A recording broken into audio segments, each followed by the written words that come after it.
The wind was strong that night. The big house stood quiet, dark, and empty. Rain hit the ground, making soft sounds. Mark, the gate man, sat in his small room by the gate. He held his old jacket close to his body. The cold air touched his skin, but his eyes stayed on the big house. Inside that house lived Mrs. Evelyn Blackwood. She was a rich woman, but her heart was heavy with pain. 1 year ago, she lost her husband. Since then, the house was silent. No laughter, no parties, no life. Only sadness and lonely nights. Mark had worked for Mr. and Mrs. Blackwood for 5 years. He saw the love they shared. But after Mr. Blackwood died, everything changed. Mrs. Blackwood became quiet. She stayed inside all day. She never smiled.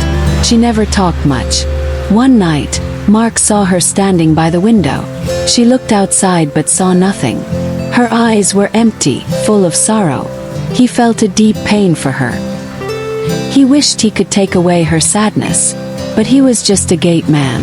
What could he do? But that night everything changed. It was raining hard.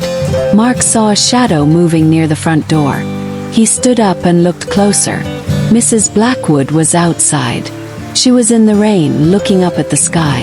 Her black dress was wet. Her hair was down, covering her face. Mark ran to her.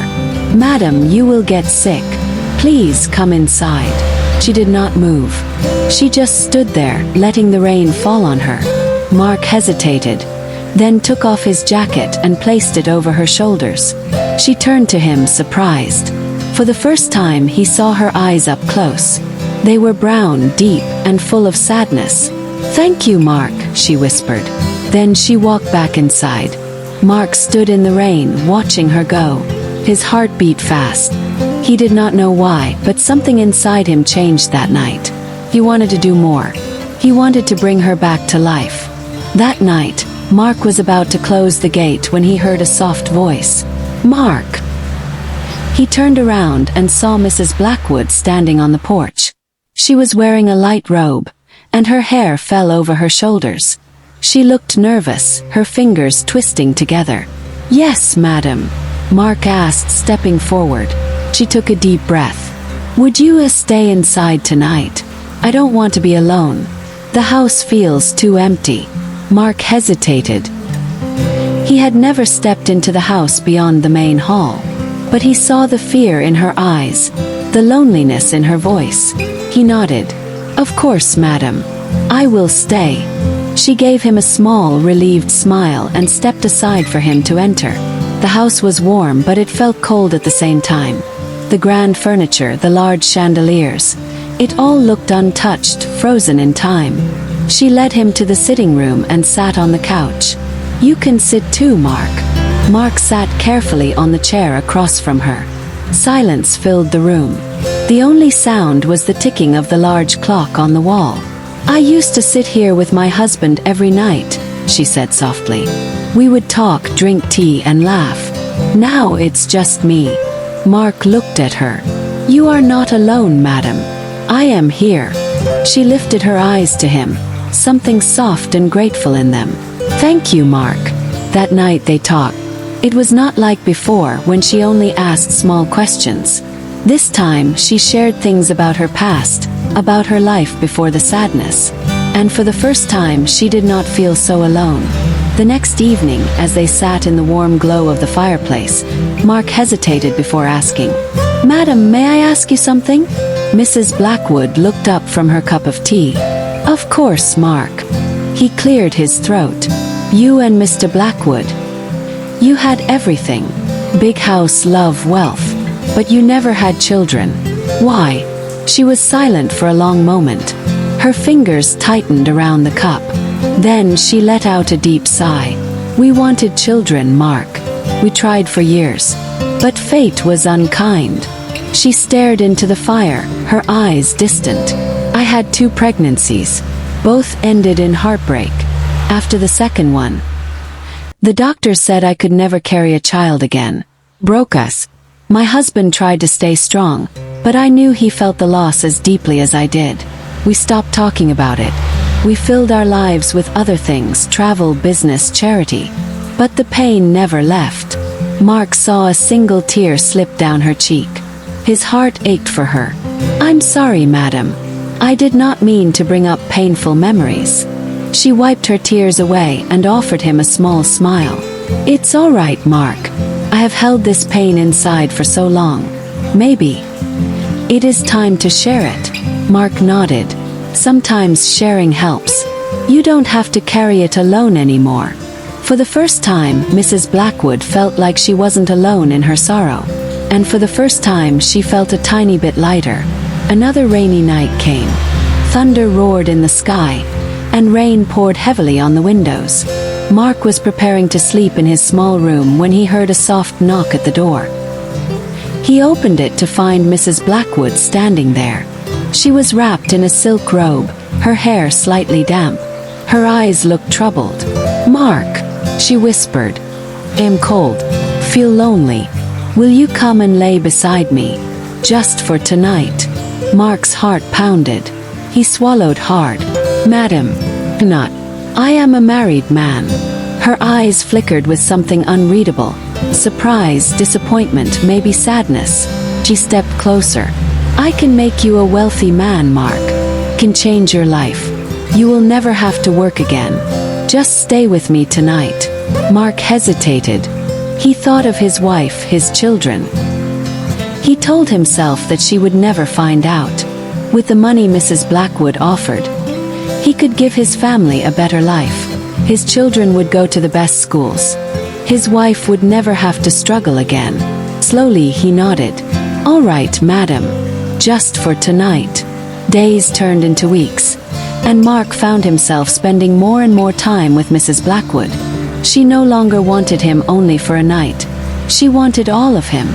Mark no longer had time for his family. He rarely visited home, but he sent more money than ever before. His wife did not question him at first. She was happy their children were well cared for, that they could afford better clothes, better food. But deep inside she missed her husband. Mrs. Blackwood, on the other hand, grew more attached to Mark. She did not want to share him with anyone. She gave him finer clothes, let him drive her late husband's cars, and treated him like a man of high status. But she wanted more. "Mark, why don't you leave your wife?" she asked one evening as they sat by the fireplace. "I can give you everything you have ever wanted. You belong here with me." Mark hesitated. He knew he was living a life of lies. He told himself he was doing this for his family, but was that really true? He had changed. The simple, hard-working man he once was had disappeared. Still, he could not answer her. Instead, he kissed her hand and said, "I will always be here for you, madam." But deep inside, he knew the walls were closing in. The secret he was keeping would not stay hidden forever. Mark sat by the poolside, wearing an expensive robe Mrs. Blackwood had bought for him. He held a glass of fine wine, something he had never tasted before he started living in luxury. The sun was bright, the water sparkled, and the soft breeze made the scene perfect. But his perfect world was about to crash. He heard a voice, one he had not heard in a long time. "Mark!" His heart jumped. He turned slowly and saw his wife standing at the gate, holding their youngest child. Her eyes were wide with shock as she took in his fresh, handsome look and the luxury around him. Mark quickly stood up. Panic filled his chest. He rushed to her, trying to block her view from the house. "What are you doing here?" he whispered, his voice shaking. His wife frowned. "I came to see you. You don't come home anymore. The children miss you. Miss you. But it seems you have changed." Mark swallowed hard. He looked back at the house. He could not let Mrs. Blackwood see his wife. He grabbed her hand and pulled her toward a corner, away from the view of the windows. "Listen, you shouldn't be here. I will send more money, just go home," he said quickly. His wife's eyes filled with tears. "Mark, have you forgotten us? Have you forgotten your vows?" Before Mark could answer, he heard footsteps behind him. His blood turned cold. Mrs. Blackwood was standing there, watching them. The secret was no longer hidden. She acted surprised and gave a polite smile. "Oh my, Mark, you didn't tell me your lovely wife was visiting. Please come in, my dear. Let me show you around." Her voice was sweet, but there was something hidden behind it. Mark's wife hesitated but followed. Mrs. Blackwood led her inside, showing her the luxury Mark now lived in. "I hope Mark has been sending you enough money. He is a hard-working man, and I take good care of him." Mark's wife looked at him, confusion and hurt in her eyes. The moment Mark had feared had finally come. As Mark's wife was about to leave, Mrs. Blackwood suddenly smiled and handed her a bag filled with money. Mark stood frozen, his heart racing. "Take this," Mrs. Blackwood said sweetly. "You have children to care for. Make sure they have everything they need." Mark's wife hesitated, looking at Mark. "I don't. Please," Mrs. Blackwood interrupted, her voice smooth. "Mark is very important to me. He is hardworking, loyal, and trustworthy. I want to ensure his family is well taken care of." Mark's wife finally took the bag, still looking unsure. Mark clenched his fists, unable to speak. This was not what he wanted. He did not want his wife to take money from Mrs. Blackwood. He did not want her to feel indebted to the woman he was now entangled with. Mrs. Blackwood then placed a gentle hand on Mark's wife's shoulder. "Don't worry, my dear. Mark will be home by Saturday morning to spend time with you and the children. But of course, he has to return to work by the evening." Mark's wife forced a small smile and nodded. "Thank you, madam." Mark watched helplessly as his wife walked away, holding the bag tightly. He felt trapped between two worlds, knowing that things would never be the same again. What will happen next? Will Mark continue down this dangerous path? Or will he break free? Find out in part 2. If you enjoyed this story, don't forget to like this video and subscribe to the channel so you won't miss the next part. Stay tuned. What do you think about Mark's choices? Do you think he should leave Mrs. Blackwood, or has he gone too far? Let us know in the comments below.